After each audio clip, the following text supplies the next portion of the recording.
Hello guys, good morning. এখানে সকাল সকাল বাবা নিয়ে চলে এসেছে সুজনি শাক। বলে নাকি এই শাকগুলো খেলে খুব ঘুম হয়, জানি না কি হয়। আমি স্নান টান করে উঠে পুজোটা কমপ্লিট করে নিয়েছিলাম। তারপরে এদিকে চুলে ইউজ করছি লরিয়াল প্যারিসের একটা সিরাম। সিরাম ইউজ করলে না চুলে যে ফ্রিজি ভাবটা আর যে রুক্ষ শুকো ভাবটা সেটা কেটে যায়। আমার সিরাম লাগাতে বেশ ভালোই লাগে। তারপর লাঞ্চটা কমপ্লিট করে নিয়ে মাছের ঝোল আর তেলে বড়া দিয়ে তারপর বিকেলবেলার দিকে এরকম একটা ফুচকা কাকু চলে এসেছিলো। অনেকদিন পর এরকমভাবে কাকু এলো, আর আমি খাবো না তা বললে হয়? সেই জন্য বাটি নিয়ে চলে গিয়েছিলাম ফুচকা আনতে। এখানে 10 টাকা কাকু 6টা ফুচকা দিচ্ছিলো, আমি 20 টাকা নিয়েছিলাম। আর এখানে আমার মেয়েও খেতে বসে পড়েছে, আর এখানে আমি বাবাকে একটা দিয়ে দিলাম।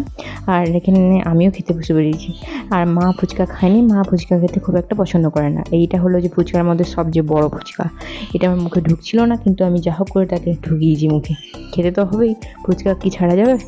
তারপরে আজকে সন্ধ্যাবেলা একটু চা বিস্কুট নিয়ে বসে পড়েছিলাম। আর রাতে ডিনারে আজকে সুজির চিলা হয়েছিলাম। এবার ভিডিওটা কমপ্লিট করলাম। টাটা।